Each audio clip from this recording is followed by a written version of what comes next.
The Korean War Armistice was not the end of a war, but the deliberate freezing of one, a ceasefire engineered under nuclear shadow that transformed an active battlefield into a permanent wound in the Cold War system.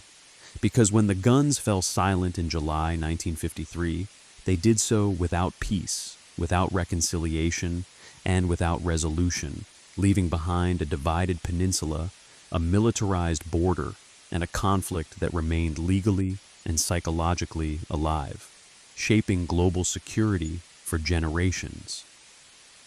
The armistice emerged from exhaustion rather than agreement, after 3 years of brutal fighting that had already demonstrated how quickly a local conflict could escalate into a superpower confrontation,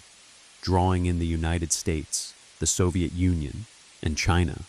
and forcing leaders to confront the terrifying possibility that continued escalation might cross the nuclear threshold.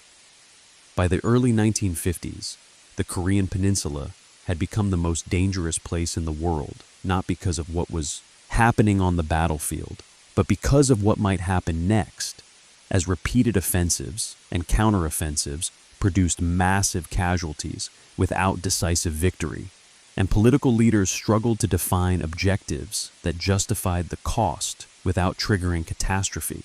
The armistice negotiations, which began in 1951 and dragged on for 2 years, reflected this strategic paralysis, as talks unfolded alongside active combat, creating a surreal condition in which soldiers fought and died, while diplomats debated the terms under which the fighting might someday stop.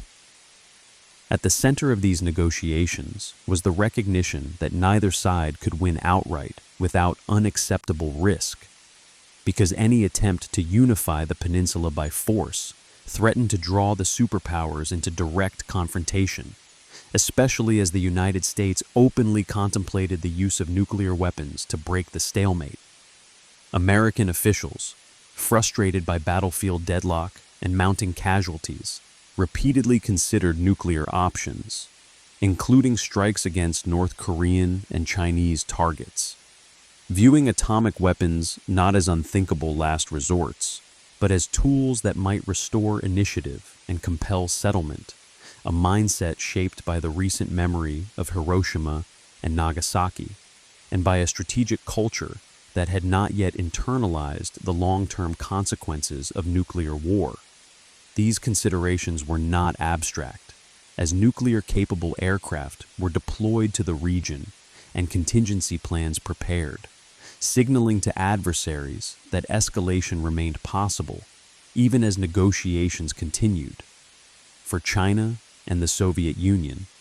these signals reinforced the urgency of preventing total defeat while avoiding direct nuclear confrontation, shaping their willingness to sustain the war at a high cost while remaining open to a negotiated halt that preserved core interests.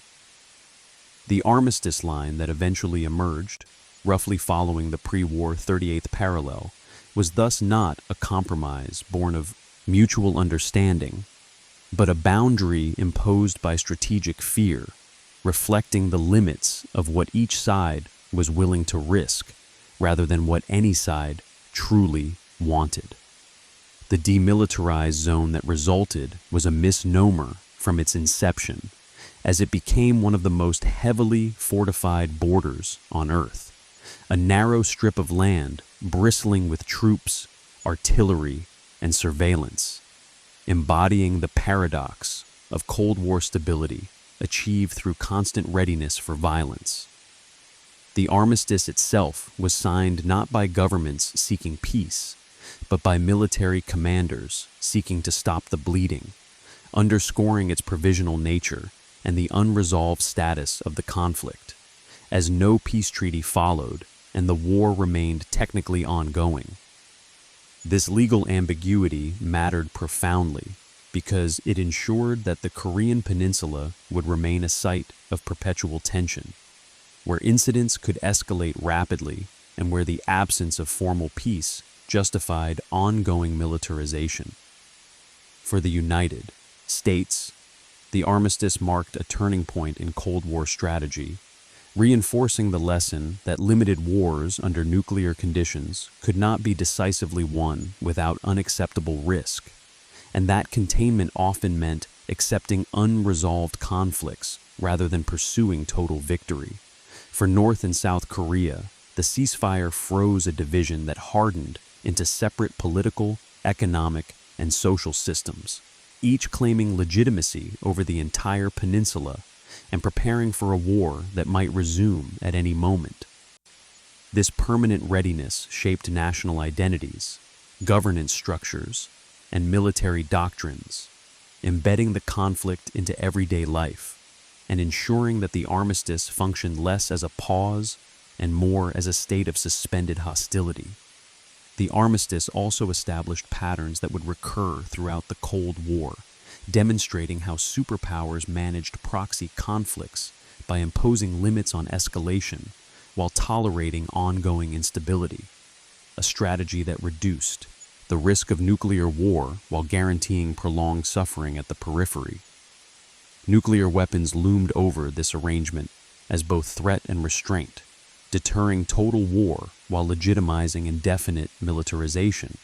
as each side prepared for a conflict that could not be allowed to begin, yet could never be conclusively ended.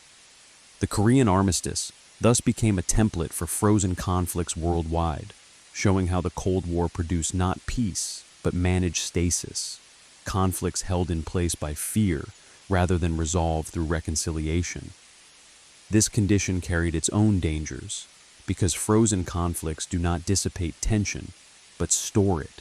accumulating grievances, misperceptions, and military preparations that can erupt unexpectedly. In Korea, the armistice institutionalized this danger, embedding the peninsula within the broader Cold War nuclear order and ensuring that any future crisis would unfold under conditions shaped by decades of unresolved hostility.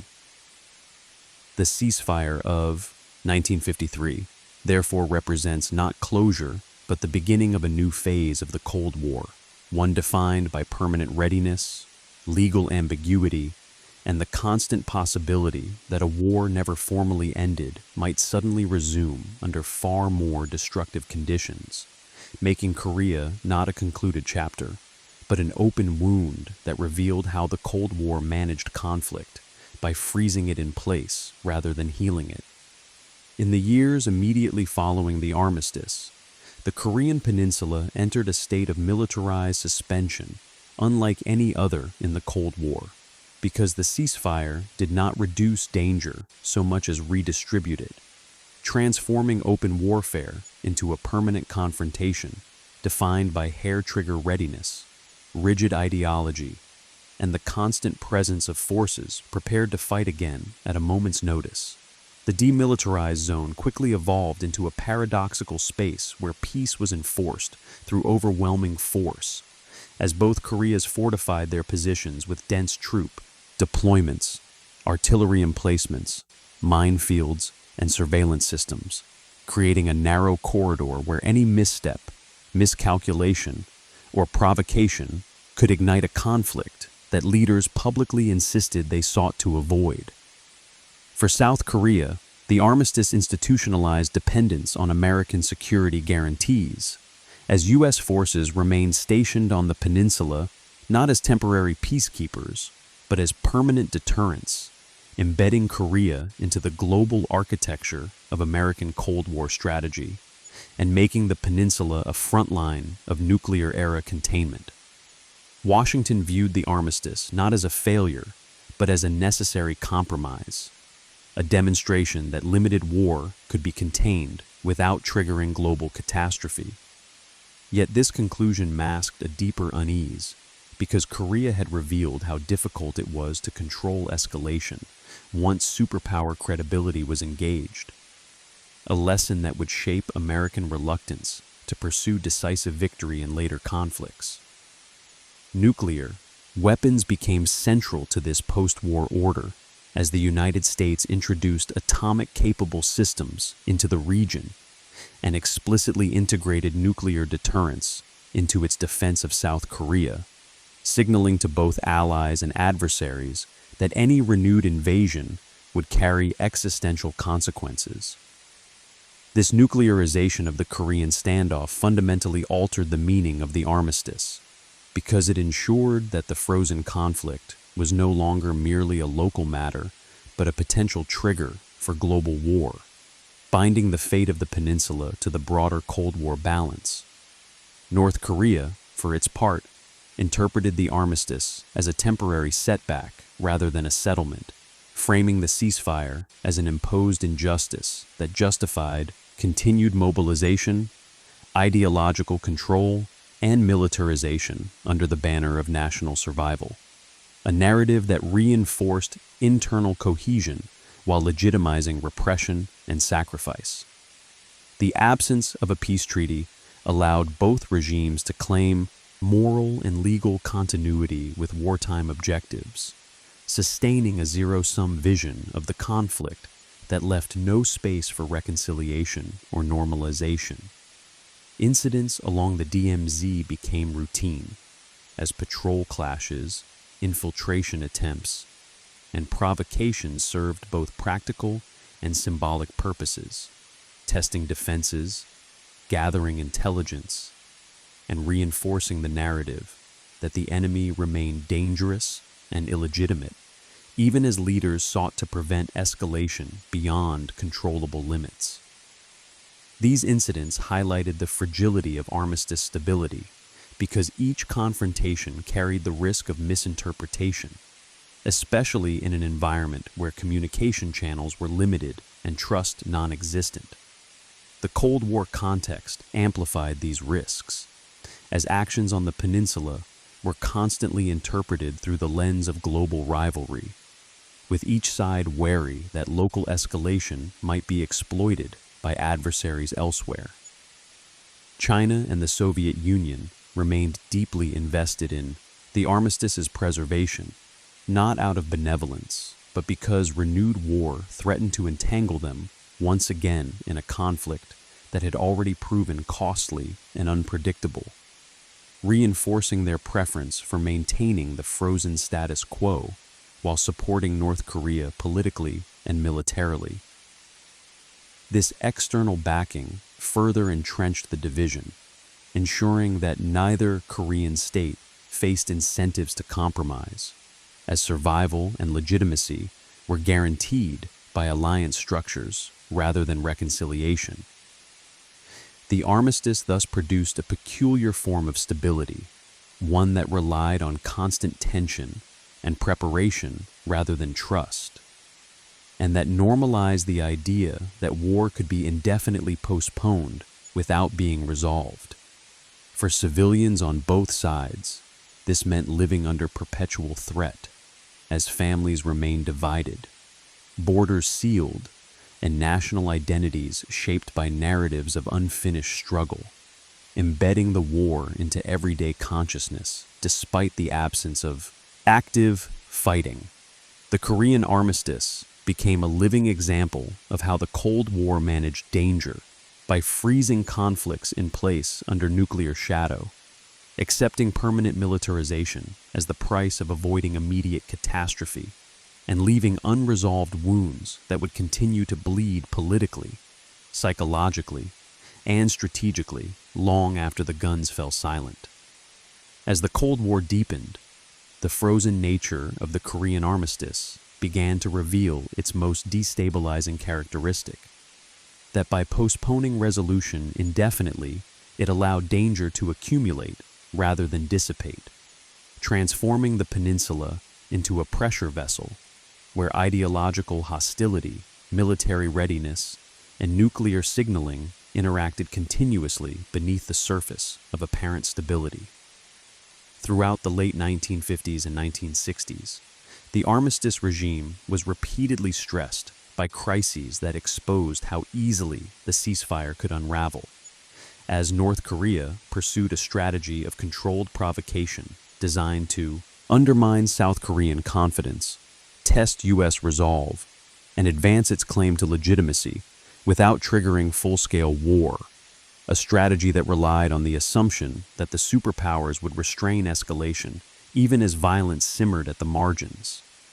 Incidents such as infiltration raids, assassinations, and naval clashes demonstrated how the absence of peace incentivized perpetual confrontation,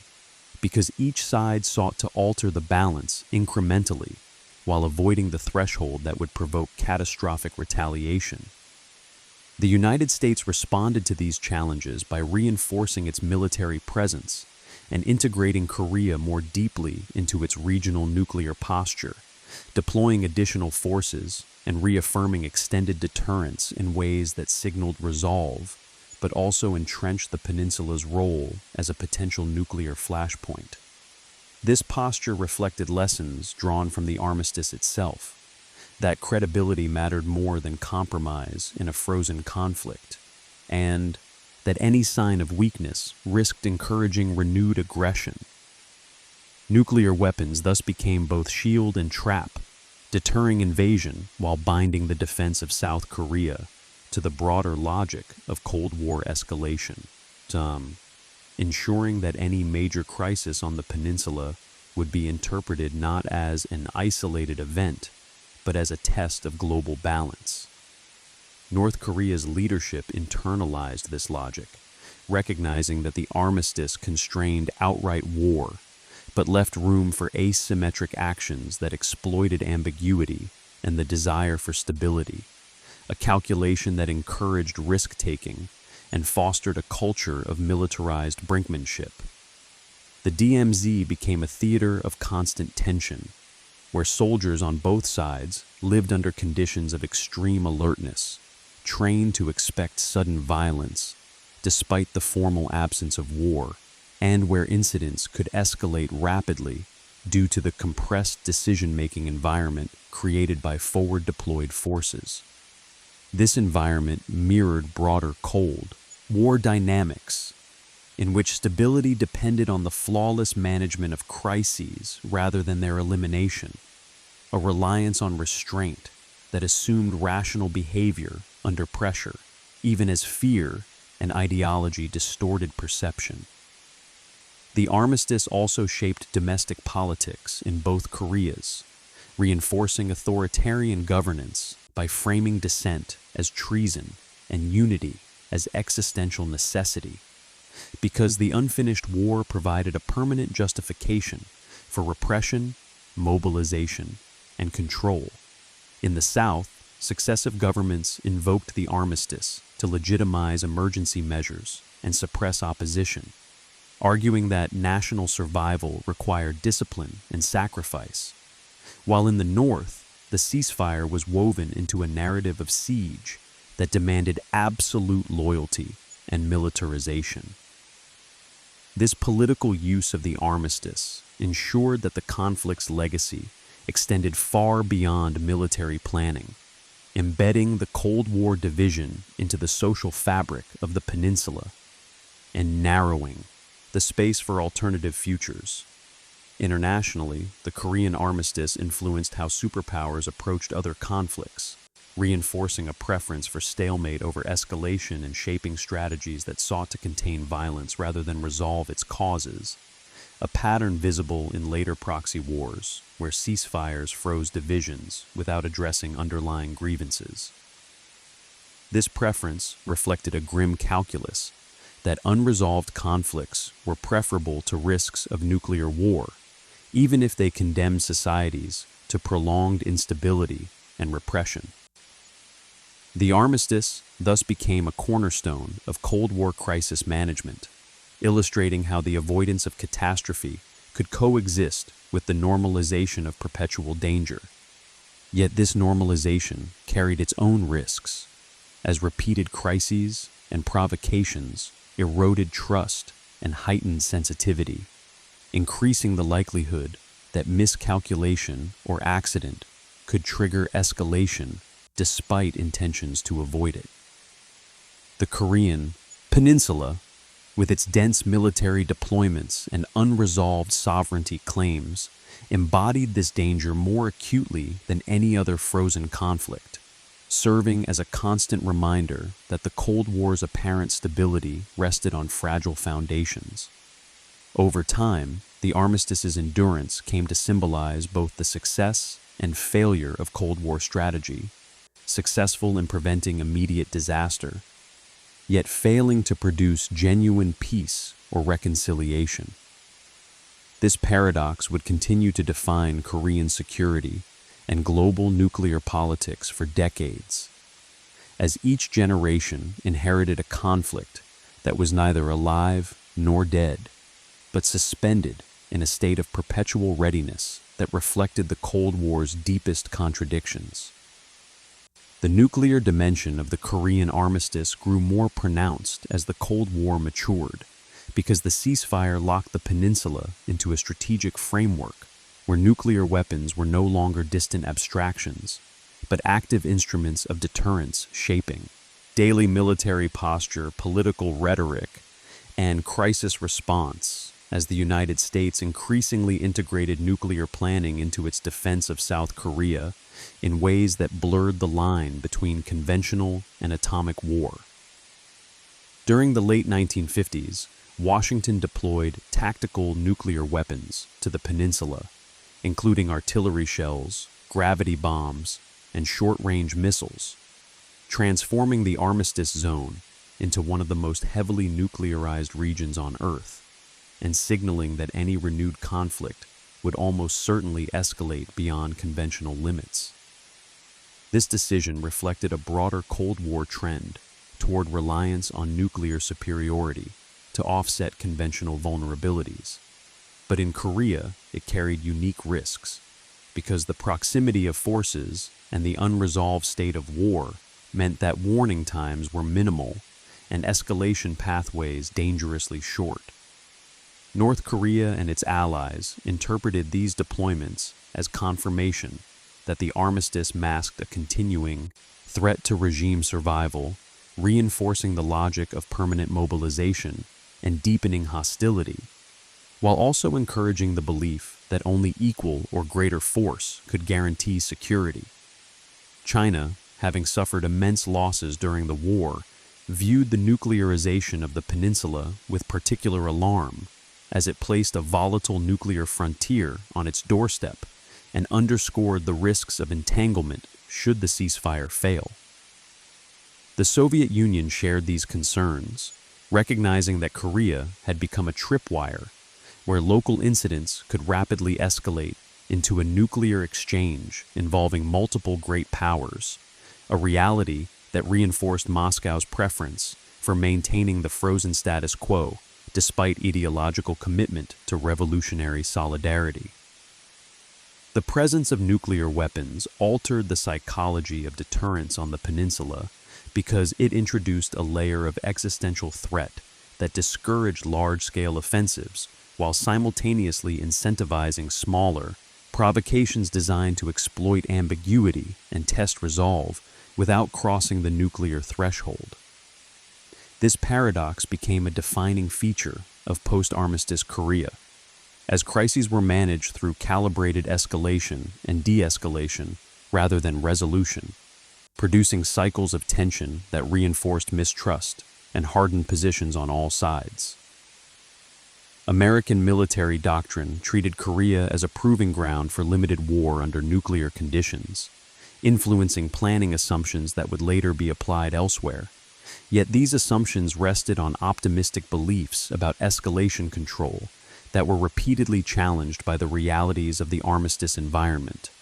War games and internal assessments often revealed that even minor incidents could spiral rapidly once nuclear forces were factored in, because commanders faced incentives to act decisively before assets were destroyed, or political leaders were incapacitated. Despite these risks, nuclear deployments persisted for decades, reflecting the difficulty of reversing militarization once it had been institutionalized, and the absence of a peace settlement that might have provided an alternative security framework.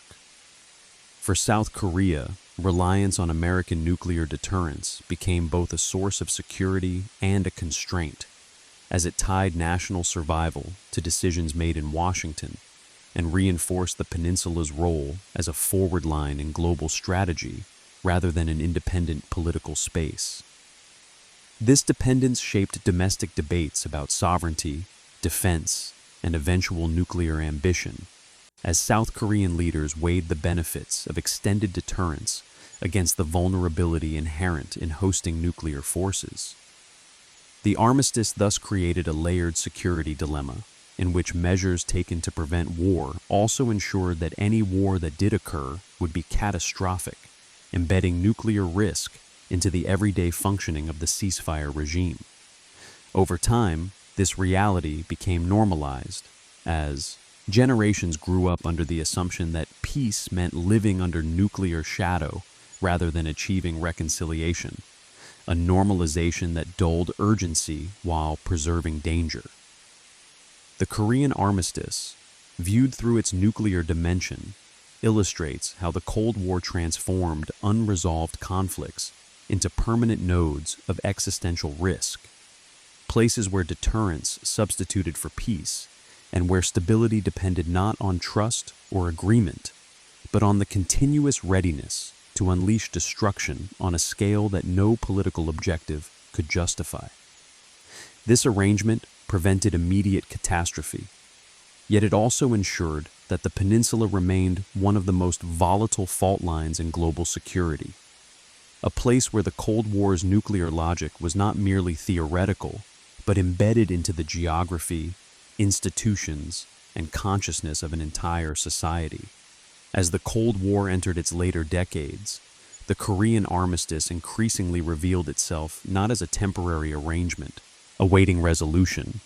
but as a permanent structure shaping international behavior, because the longer the ceasefire endured, the more it hardened into an assumption that the conflict could be managed indefinitely without being solved,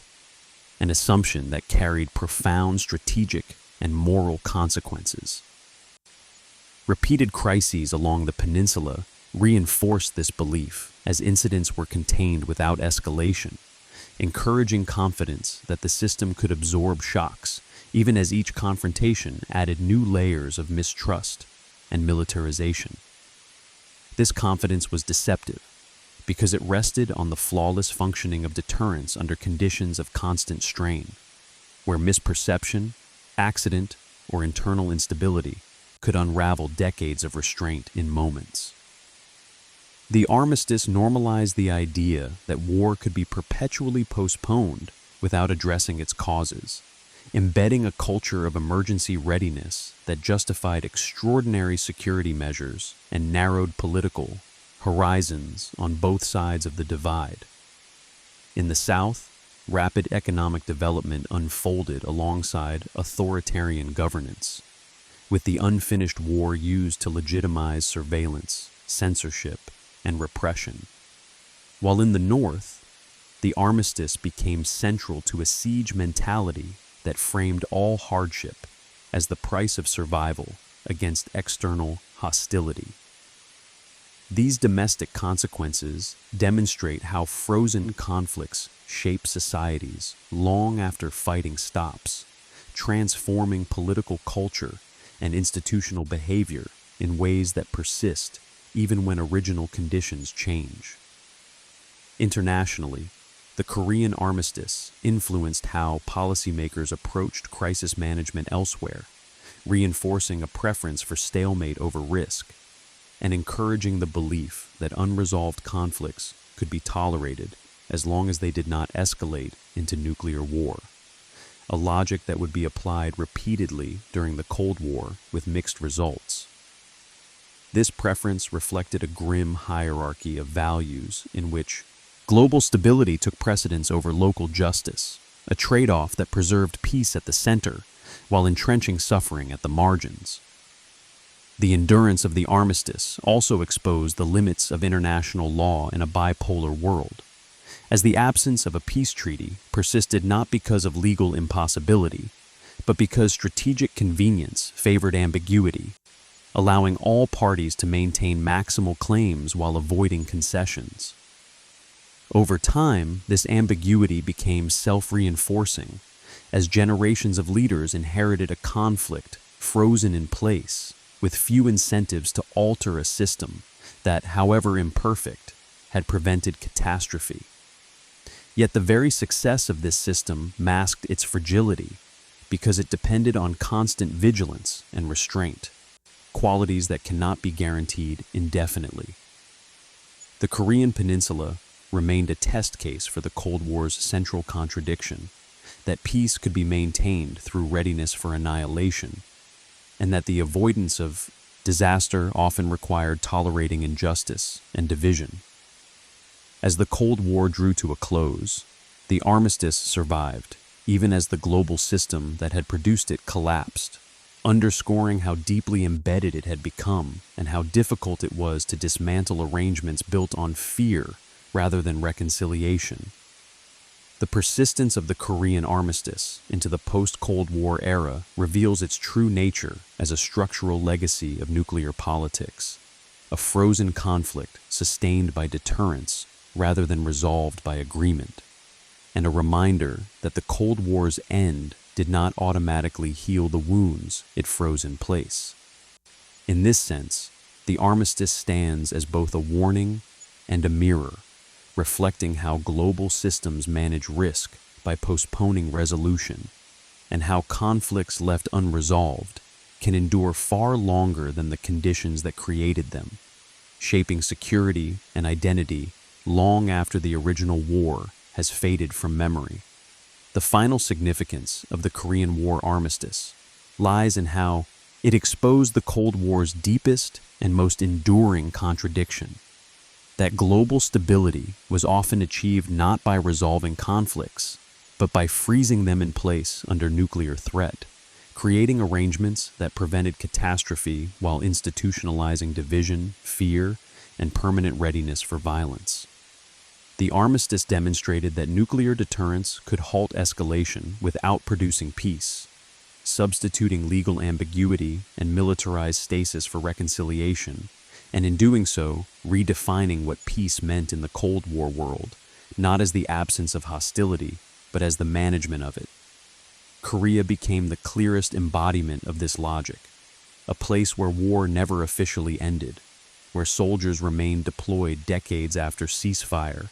and where entire societies were organized around the expectation that conflict could resume at any moment, revealing how the Cold War reshaped time itself by turning temporary measures into permanent conditions. This permanence carried profound human costs, as families remained divided, political systems hardened, and generations grew up under the shadow of an unresolved war that justified repression, militarization, and ideological absolutism on both sides of the border. The armistice also revealed the limits of superpower responsibility, as the United States, China, and the Soviet Union accepted indefinite division as preferable to the risks of resolution, demonstrating how nuclear fear constrained not only military action, but political imagination, narrowing the range of acceptable outcomes. In this sense, the Korean armistice was less a failure of diplomacy than a reflection of Cold War rationality,